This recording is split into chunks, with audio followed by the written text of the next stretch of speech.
Hello, this is Tamara with the Knitting Lab, and I'm going to make a little video to just give you a little guidance on the best ways to weave in the ends of your square for your crochet motif square. This piece actually has a few ends woven in, so if I took a piece that didn't have any woven yet, you'd see I have my center yarn from when I started, and then I have the edge from when I at the very end when we're fastening off. And then there's there's on the inside, this guy, here I'll put this is when we finish round 3. Okay, so I just wanted you to see, I'm going to actually start with this one and weaving in ends takes practice. It's not an exact science, but I'm just going to give you some guidance right now. I'm going to start with this one that's coming out right here. First of all, make sure the right side of your square is facing you. I have the right side facing me, and I can tell it's the right side because when we do all those yarn overs to make our stitch, these are formed, these little lines. So there's a lot more texture on the right side. If I flip it over, for me, I can tell this looks like the back. It's different. There is texture, but this is the back of our work, all right? And things kind of curve toward the front. So if you notice, they're curving down. So I'm going to turn it, and then you can see this edge is really curving up. So I'm going to start not in a linear fashion, but I'm going to actually start with this one. I have a nice smaller tapestry needle with a straight end, which has been really nice for working on these squares. So what I'm going to do is grab it, and I am going to follow, there's a strand right here, and I'm going to follow it and go in right where that strand went in. Okay? And so looks pretty invisible to me. Probably can't tell now where it is. And then I flip it over, and what I like to do is go into a series of strands going in the same direction. See that? So I will go in, and then I will perhaps go into one next to it, and then I might curve over here. But I'm not anticipating a lot of wear on these to make this piece come apart. So that's going to be it for me, okay? There. I'm not going to cut each end at the moment, but I want you to see that when I do cut my ends, I probably cut it about to here. I'm not cutting it right here because what I really don't want to do is accidentally nick one of the strands of the piece. So I'd much rather even pull a little bit and then snip it here, and then when I relax it, it will kind of draw back in. But this is the inside. So this will be snipped for now. I'm going to leave it.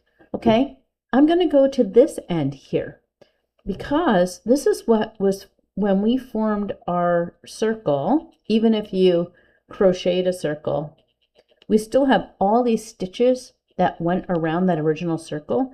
And so I'm going to hold this up, and I'm working counterclockwise because if I pull this, this yarn is coming from this direction. So I want to keep going. I don't want to put it back in the opposite direction. I am going to find the stitch right next to where the yarn's coming out. Here's the yarn coming out. I'm going to go into the stitch right next to it, and look what I'm doing. I'm feeding it through a tube. If you've ever had to put a string back into the edge of your sweatpants, this is a lot like what that feels like. So see, I went through a bunch, and you can flip it and make sure that they're not visible on the front side. There. And I could do that one more time, just like half the way. I'm not going to go all the way around, but I will just do another bunch of these because we made 24 double crochet, so we have a lot. There. Okay, that's enough. Again, I'm going to snip it.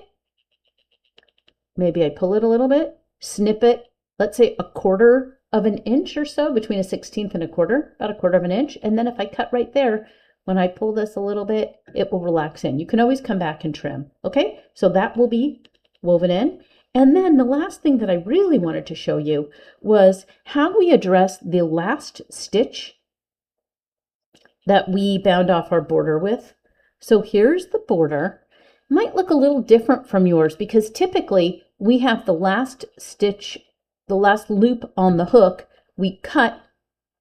Okay, so we would have this on the hook and we cut and we feed it through the loop.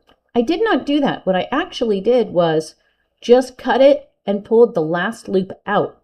So here the stitch is coming out. So this, whoops, was the last one on the hook.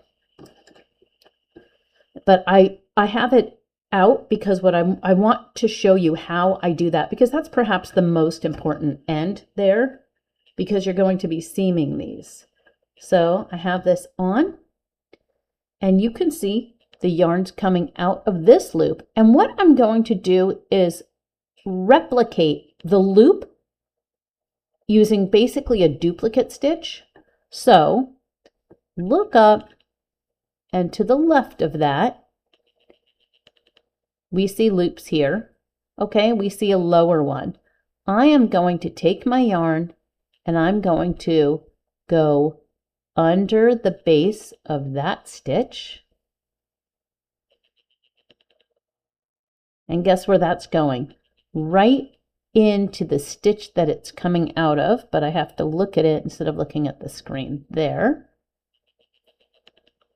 All right. How about that? So what I don't want to do is accidentally add a stitch, because that will ruin my count. I want it to just imitate and go around the base. So now it looks pretty seamless, right? And then we're going to be crocheting this to a next square. Now on this side, when I put it under, there might be a little loop there. Oh, this is from my slip knot from my original piece. That's fine. It's on the back. And now I'm going to take this and I'm just going to slide it through. As I said, I like to go under a cluster facing the same direction, but I don't want this to go through to the front. So I'm going to flip it and just check. I can't see that my needle from the front, so I can pull that through. Okay, and you could do that another set if you feel like it. I can scoot it down here under 2 more, let's say. There, done, woven in. Again, I trim it right about here, flip it to the back. And assuming that this was cut and you didn't see it, all the ends would be woven in on the square. Okay, I hope that's helpful. Take care. See you soon.